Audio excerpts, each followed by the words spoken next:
حبايبنا طلاب اولى ثانوي عاملين ايه؟ يا رب تكونوا بخير. النهارده ان شاء الله ميعادنا مع فيديو جديد. النهارده هنشتغل درس حساب مثلثات، درس من الدروس المهمه جدا اسمه القياس الدائري والستيني. الدرس دوت هو الدرس الثاني بترتيب منهجك. يلا نشوف بيتكلم عن ايه. هيتكلم معايا في الدرس دوت ان انا عندي ان الزاويه بتتقاس بحاجتين، حاجه اسمها القياس الستيني، وده اللي انت تعرفه من زمان من وانت صغير، اللي هو عباره عن ايه؟ ان الزاويه بتتقاس بالدرجه، والدرجه دي فيها 60 دقيقه والدقيقه فيها 60 ثانيه. يبقى يعني ايه قياس ستيني؟ هو القياس التي تتم فيه تقسيم الدايره ل 360 جزء. الجزء الواحد يسمى درجه. وحدات القياس الستيني هي الدرجه والدقيقه والثانيه. يعني مثلا 75 كده اسمها 75 درجة، 30 وعليها العلامة دي اسمها 30 دقيقة، 45 كده اسمها 45 ثانية. ده كده القياس الستيني. ايه بقى القياس الدائري ده؟ القياس الدائري ده هو قياس بنتعامل فيه مع الزاوية انها زاوية مركزية في الدايرة. طب بيتجاب ازاي؟ الزاوية دي بتبقى النسبة بين طول القوس، يعني انا عندي زاوية مركزية اهي، تعالى ارسمها لك بصورة اوضح اهي. عندي زاوية مركزية بالمنظر ده. الزاوية المركزية دي في وشها كده اسمه قوس، وده كده اسمه نق. لو جبت النسبة ما بين القوس ده اللي هو لام ونص القطر، ده كده اسمه الزاوية بالقياس الدائري. الزاوية بالقياس الايه؟ الدائري. طب الزاوية بالقياس الدائري دي وحدة قياسها ايه؟ الزاوية بالقياس الستيني وحدة قياسها درجة. طب الزاويه بالقياس الدائري وحده قياسها راديان، وبنرمز لها بالرمز د. طيب اي زاويه هنرمز لها دلوقتي، اي زاويه هنتكلم عنها اسمها سيتا. يبقى سيتا زي مثلا انا عندي زاويه س، زاويه ص، الزاويه دلوقتي هنسميها سيتا. وسيتا لو كتبت انا سيتا درجة بالمنظر ده يبقى ده قياس ستيني. لو كتبت انا سيتا د بالمنظر ده، ده كده اسمه قياس دائري. يبقى سيتا وعليها درجة قياس ستيني، سيتا وعليها د ده قياس دائري. طيب خد بالك بقى، عندي حاجة مهمة جدا. ايه هي؟ ان سيتا د اللي هي الزاوية بالقياس الدائري. بص المثلث ده، المثلث ده مهم جدا. ان هنا سيتا د وهنا نق وهنا لام، فاقدر اطلع منه 3 قوانين. اقدر اطلع من المثلث ده 3 قوانين. اول قانون ان سيتا د بتساوي لام على نق. تاني قانون ان نق بتساوي لام على سيتا د. تالت قانون ان لام بتساوي سيتا د في نق. ال3 قوانين دول مهمين جدا، وال3 قوانين دول اللي انا هشتغل بيهم في المسائل بتاعتي. طيب بص بقى، بص الزاويه، بص السؤال ده. اوجد القياس الدائري، يعني عاوز سيتا د للزاويه المركزيه التي تحصر قوسا طوله 10، يبقى طول القوس ب10 يعني لام ب10. ماشي؟ في دائره مركزيه او دائره طول نص قطرها، دائره طول نص قطرها 4 سم، يبقى نق ب4 سم. بص انا عاوز سيتا د ومعايا لام ومعايا نق. السيتا د بتساوي لام على نق. اللام بكام؟ اللام ب10، والنق بكام؟ ب4. اقسم 10 على 4 يدينا 2.5 د. 2.5 د يعني 2.5 راديان. يلا مسألة كمان. اوجد طول القوس الذي تحصره زاوية قياس مركزية قياسها 5 على 4 باي. خد بالك عشان تبقى عارف حتة الباي دي. الباي انا ممكن الباي دي ممكن اعوض عنها لو انا عندي زاويه، يعني ممكن اعوض عن الباي ب 22 على 7، وفي الحاله دي يبقى انا كده خليت الزاويه بالقياس الدائري. وممكن اعوض عن الباي دي ب 180 درجه، وفي الحاله دي يبقى انا خليت الزاويه بالقياس الستيني. يبقى انا ممكن اعوض عن الباي ب 22 على 7، ويبقى انا كده خليت الزاويه قياس دائري. وممكن اعوض عنها ب 180 درجه، ويبقى انا كده خليت الزاويه بالقياس الستيني. طيب تعالى بص كده معايا. انا عندي زاويه مركزيه قياسها 5 على 4 باي، وطول نص قطرها 8، يعني نق ب8. حلو قوي. وهو عاوز لام، يبقى انا عارف ان القانون بيقول لي لام بتساوي سيتا د في نق. فانا كده محتاج ان الزاويه اللي معايا دي تبقى سيتا د. طب اعملها ازاي؟ اكتب على الاله 5 على 4 في باي اللي هي على الاله اللي هي دي اللي هي جنب شيفت، واعمل جنب العلامه العشريه بالظبط، والتكه يساوي اس دي يطلع لي الزاويه ب3.9 د. حلو قوي. يبقى اللام بتساوي سيتا د اللي هي 3.9 في نق اللي هي 8، اضرب في 8، الآلة تقول لي 31.4، وبكده اكون جبت قيمة ل.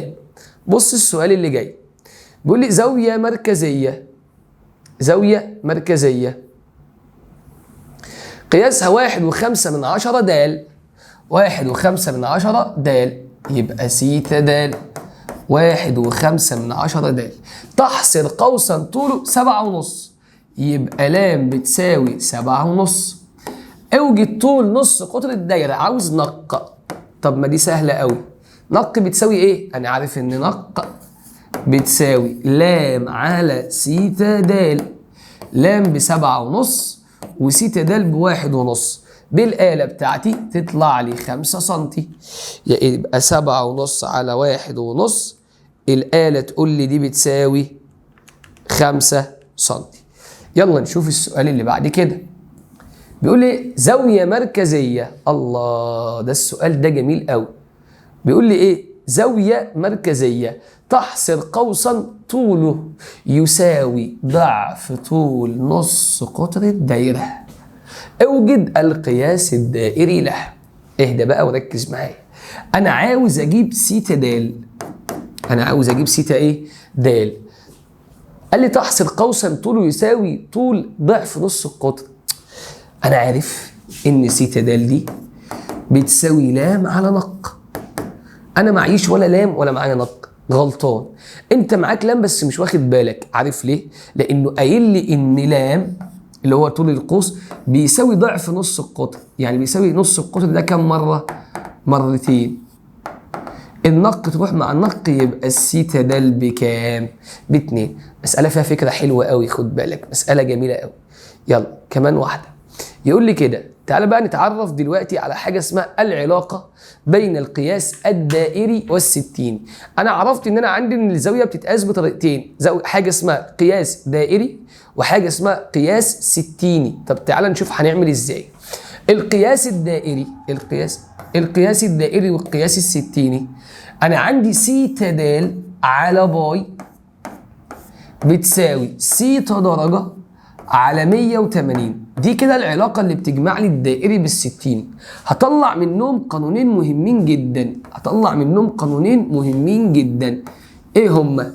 لو انا طلبت منك في المسألة سيتا د اللي هي القياس الدائري تضرب القياس الستيني في باي على 180. برافو عليك.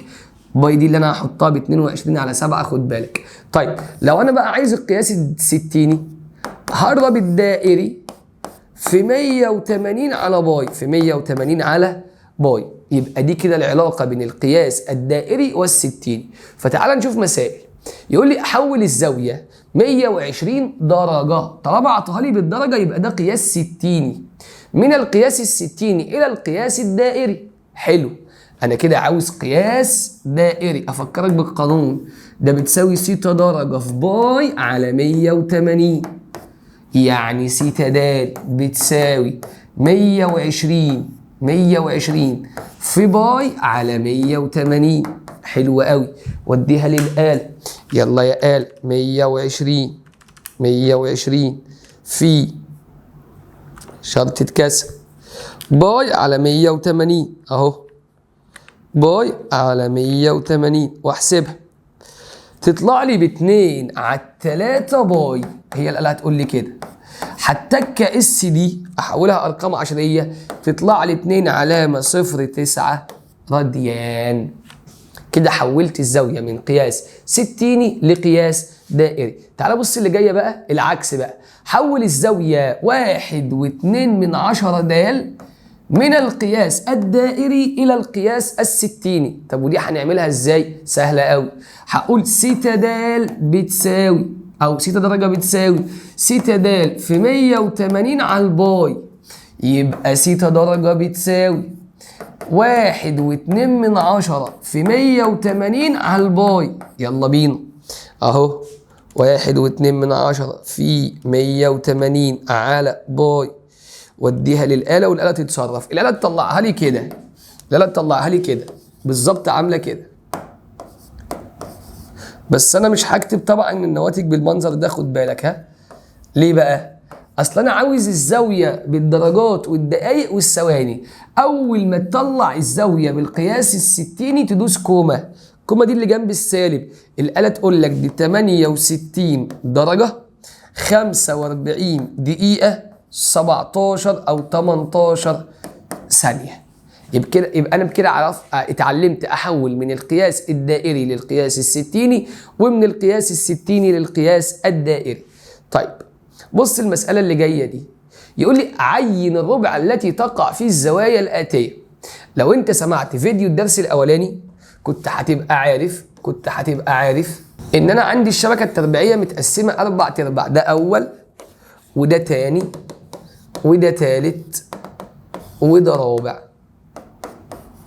الزاوية هنا 0 90 180 270 360. سيتا هنا أكبر من 0 وأقل من 90. سيتا هنا أكبر من 90 وأقل من 180. سيتا هنا أكبر من 180 وأقل من 270. سيتا هنا أكبر من 270 وأقل من 360. واتفقنا مع بعض اتفاق عشان أعرف الزاوية مكانها فين لازم يكون عندي شوية شروط. زي إيه يا مستر؟ زي إن الزاوية يكون قياسها قياس ستيني، وإن الزاوية تكون موجبة وتكون أقل من 360 وتكون في الوضع القياسي. ارجع للفيديو الأولاني في أول درس هتعرف إزاي إيه الشروط اللي بتحدد مكان الزاوية. طيب لما يجيب لي زاوية بالوضع ده، الزاوية بالوضع ده كده قياس دائري، لازم أحولها ستيني الأول. أضرب 1.4 في 180 على الباي والتكة كوما. أدي 1.4 في 180 على الباي والتكة كوما. الآلة تقول لي دي 80 درجة و12 دقيقة 51 ثانية. 80 درجة يعني ما بين الصفر والتسعين، يبقى الزاوية دي في الربع الأول. طيب لما يجيب لي سالب 7.3 د مفيش أي مشكلة، أحولها وبعد كده هنحل مشكلة السالب. سالب 7.3 في 180 على باي والتكة كوما. تطلع سالب 418 درجة و15 دقيقة و33 ثانية. هل ده كده زاوية موجبة؟ لا. طب ارجع بقى لفيديو الدرس الأولاني، اوعى تكون بتسمع فيديو الدرس ده وما سمعتش الأولاني. ازاي نحول الزاوية من القياس السالب للقياس الموجب؟ ازود عليها 360 درجة طلعت سالبة، ازود 360 درجة كمان مرة يا مستر طلعت 301 درجة 44 دقيقة 27 ثانية. طيب 300 بقى فين مكانها على الرسمة؟ 300 هنا ما بين ال 270 وال 360، يبقى ده رابع. طيب الزاوية 5/4 باي. أعلمك حركة حلوة قوي، بص بقى 5/4 باي دي لو أنت شلت الباي وحطيت 180، لو شلت الباي وحطيت 180 يبقى أنت كده حولت الزاوية دي قياس ستيني، تطلع 225، يبقى دي ربع تالت. طب لو أنت شلت الباي وحطيت 22 على 7، 5/4 في 22 على 7، الآلة تقول لك أهو 5/4 في باي واحد هتطلع 3 و9 دقيقة. دي كده قياس دائري. عارف لو حولتها قياس ستيني هتلاقيها 225. طب حتى جرب، خد الرقم ده اضربه في 180 على الباي، اضربه في 180 على ايه؟ على الباي، يطلع 225. يبقى انا اختصرت لك الحته بتاعت الباي دي. لو انا جبت الزاويه بالمنظر ده رحت عوضت عن الباي ب 180 على طول، يبقى الزاويه دي قياس 60. طب لو رحت عوضت عن الباي ب 22 على 7 يبقى ده قياس دائري. يلا نشوف السؤال اللي بعد كده. طيب بيقول لي ايه؟ اوجد القياس الدائري والستيني للزاويه المركزيه التي تحصر قوسا طوله 5 سم. خد بالك هو عايز القياس الدائري اهو، والستيني يعني عاوز سيتا ده، هو عايز سيتا درجة للزاوية المركزية التي تحصر قوسا طوله 5، يبقى اللام ب5 من دائرة نص قطرها 4 يبقى نق ب4. حلو كده، معايا لام ومعايا نق وعايز سيتا درجة وعايز سيتا دال. لو انت مصحصح معايا ومركز هتقول لا مستر انا اعرف اجيب سيتا دال. طب ازاي يا حبيبي؟ دي بتساوي لام على نق، وانا معايا لام ومعايا نق. اللام ب5 والنق ب4 يبقى 21 دال. 21 دال اهو كده جبت السيتا دال. طب عايز اجيب السيتا درجة، اخد الكلام ده اضربه في كام؟ في 180 على الباي واديها للآلة وادوس كوما.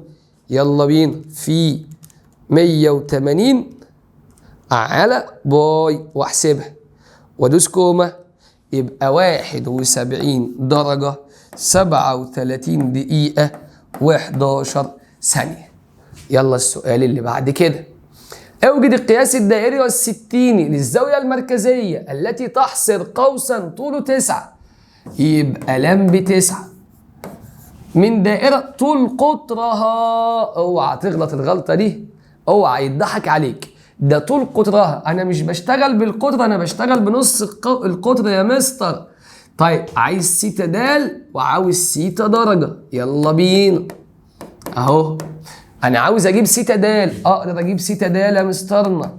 لام على نق يعني 9 على 5 يعني 1.8 دال. جبت السيتا دال، بسيطة قوي.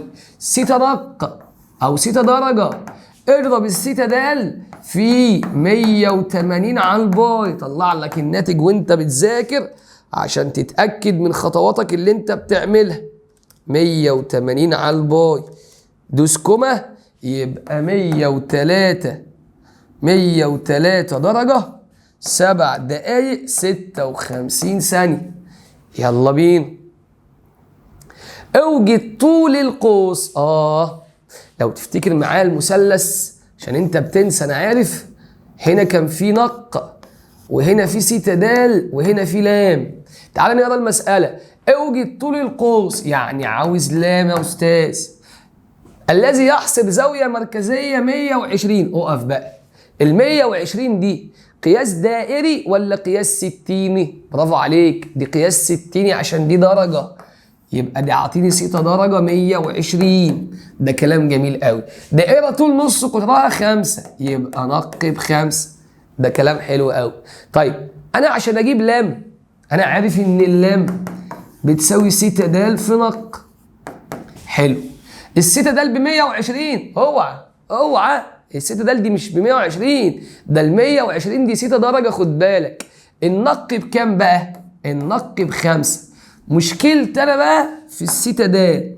اجيب سيتا دال ازاي؟ طب ما احنا اتعودنا اروح امسك السيتا درجة احولها لسيتا دال. اضرب ال 120 في كام بقى؟ في باي على 180. لو انا عايز الدائري حط الباي فوق، لو انا عايز الستيني حط ال 180 فوق. يلا يبقى 120 في شرطة كسر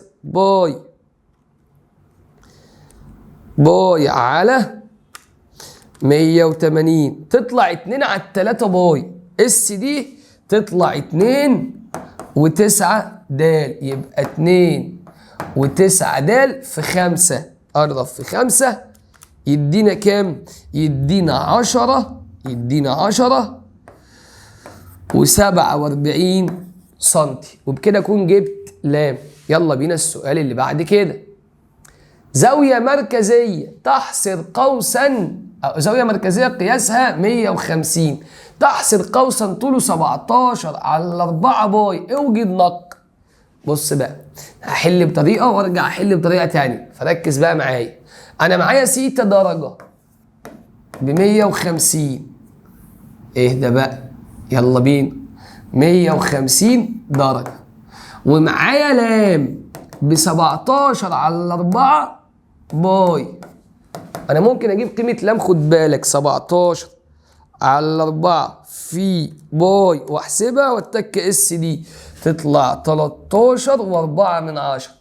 كده جبت سيتا د، جبت لام. عايز اجيب سيتا د كمان، محبش الاحمر ده، تعالى يلا. 150 في باي على 180، يلا 150 في شرطة كسر باي على 180 تطلع بتساوي 2.6 د.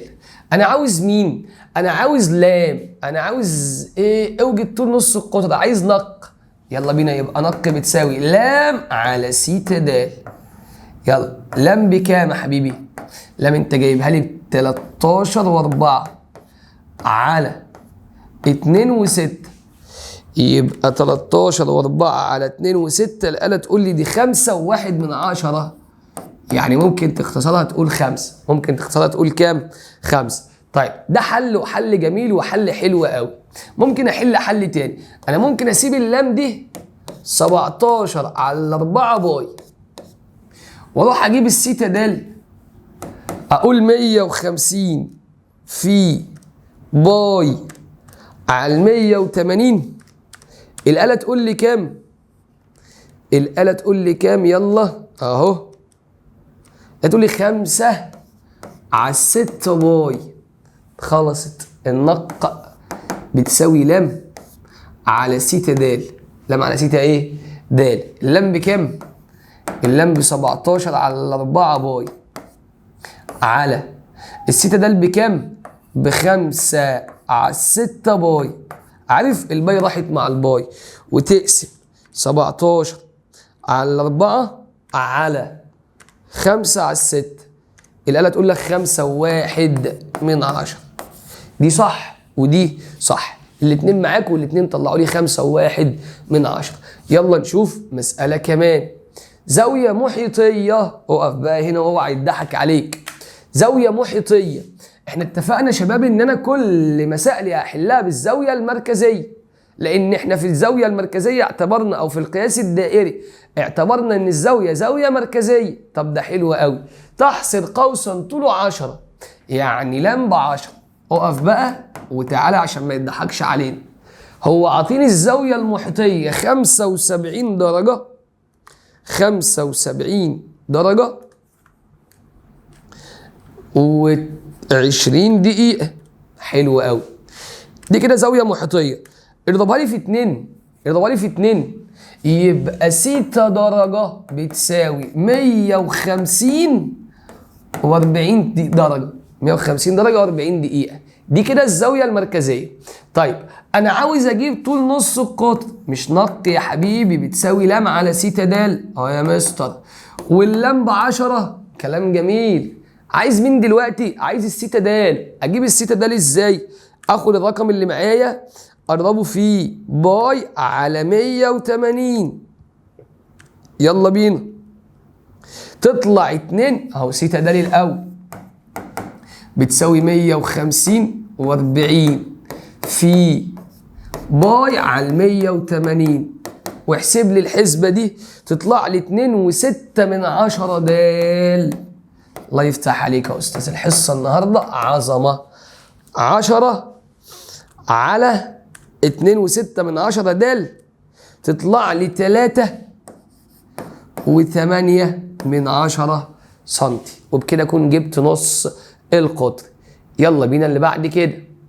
اوجد القياس الدائري والستيني الزاوية. المسألة فيها حاجة ناقصة. اللي بعديها دائرة محيطها 30 سنتي، بيها زاوية مركزية تحصر قوسا طوله 15 سنتي. اوجد الزاوية المركزية. خد بالك هو المرة دي عطاني المحيط. المحيط بكام يا شباب؟ ب30. هو المحيط بتاع الدايرة اسمه ايه؟ اسمه 2 باي نق. ده كلام جميل. عارف انا ممكن اجيب النق ازاي؟ اقسم على ال30. انا معايا لام بتساوي 15، خد بالك قياس القوس ب15. طيب مش انا ممكن اجيب من هنا نق؟ اجيب من هنا نق. اقسم دي على الاتنين باي واقسم دي على الاتنين باي.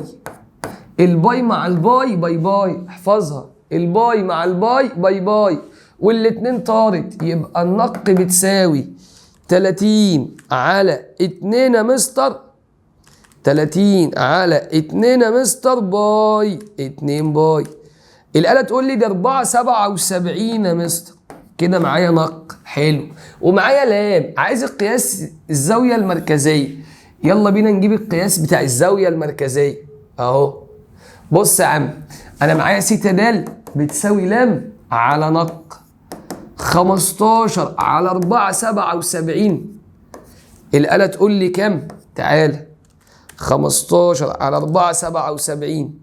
الآلة تقول لي دي 3.1 د. طب ده قياس ايه؟ ده قياس دائري. افرض هبت معاه وطلب منك الستيني، وماله؟ خد الرقم ده 3.1 ده اضربه في 180 على باي ودوس كوما وطلع لي الناتج احلى قياس 60. يبقى في 180 يا حبيبي على باي، احسب تطلع 180 درجة و10 دقايق و31 ثانية. وبكده اكون جبت القياس الدائري وال60. يلا بينا. بص السؤال اللي جاي ده، مثلث احدى زواياه 105 درجة وقياس زاوية اخرى منه 1 على 6 باي، اوجد القياس الدائري وال60 للزاوية الثالثة. تعالى بقى كده فتح مخك معايا وركز في المسألة دي. دي بسيطة قوي. عندي زاوية ب105 ماشي، وعندي 1 على 6 باي. 1 على 6 باي دي يعني 30. هات الزاوية الثالثة، اطرح من 180 تطلع 45.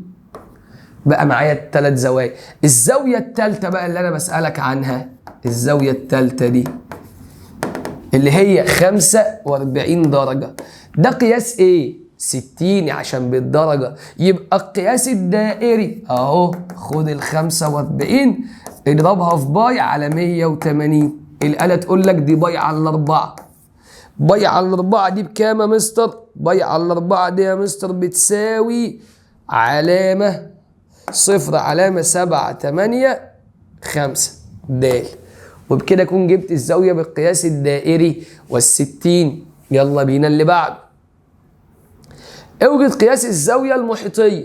اوجد قياس الزاوية او اوجد محيط الدائرة التي بها زاوية محيطية 30 درجة وتحصر قوسا طوله 5 سم.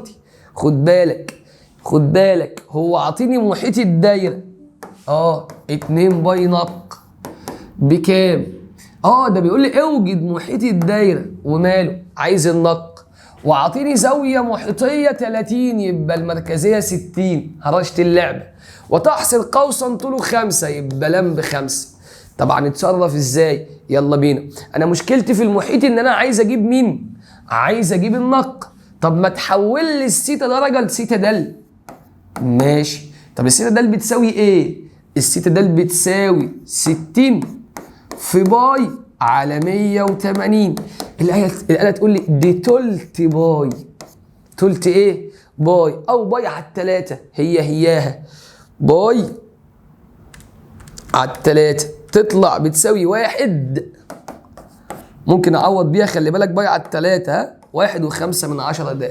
طيب النق بقى، النق بتساوي ايه؟ لام على سيتا د، يعني 5 على الناتج اللي معايا ده. هيطلع الناتج 4.77. هيطلع الناتج 4.77 سم. يلا بينا نشوف كده جبت نق. طب عايز اجيب بقى المحيط. ما هو المحيط 2 في باي في نق. مستار انا الباي بعوض عنها بكام؟ حبيبي حطها ب 22 على 7، حطها ب 3.14 من 100 براحتك. طب اقول لك على حاجه، انت ممكن تسيبها باي اصلا، ممكن تسيبها باي. طيب يلا نشوف المساله اللي بعد كده. المسألة اللي بعد كده بيقول لي اوجد زاوية ألف. جايب لي رسمة مرسومة ما تخافش منها، دي سهلة قوي. بيقول لي اوجد زاوية ايه؟ ألف. تعالى بص نفهم المسألة دي. هو ال6.2 دي نق، وال17 دي طول القوس، بس طلع لي المعطيات كده اهو. نق ب6.2، ولام ب17. عاوز ألف. ألف دي زاوية محيطية، خد بالك. طب ما سهلة، ما تيجي نجيب ميم. خلاص بقى الرسمة ما تلزمنيش. تعال نجيب الزاوية ميم. ميم دي اللي هي سيتا د، اللي هي الزاوية المركزية اللي هي بتساوي لام على نق. طب اللام بكام؟ ب17 على 6.2. تطلع بتساوي كام؟ تطلع بتساوي 2 6 د. كده جبت د. طيب اضربها في 180 على باي، دوس كوما، يبقى زاوية ميم بتساوي 152 درجة 11 دقيقة 31 ثانية. دي كده زاوية ميم اللي هي الزاوية المركزية. أنا بقى عايز ألف اللي هي المحيطية، أقسمها على الاتنين تطلع زاوية ألف يا شباب ب76 درجة 5 دقايق 45 ثانية. وبكده حبايبي يكون ربنا كرمنا وقدرنا نشرح كل أفكار الدرس الثاني حساب مثلثات. إن شاء الله هينزل لك فيديو نص ساعة حل على الدرس دوت في كل المسائل اللي احنا هناخدها أو ممكن تجينا في امتحاناتنا اللي جاية. الحمد لله ربنا كرم وخلصنا الدرس. يلا بينا نشوف فيديو جديد.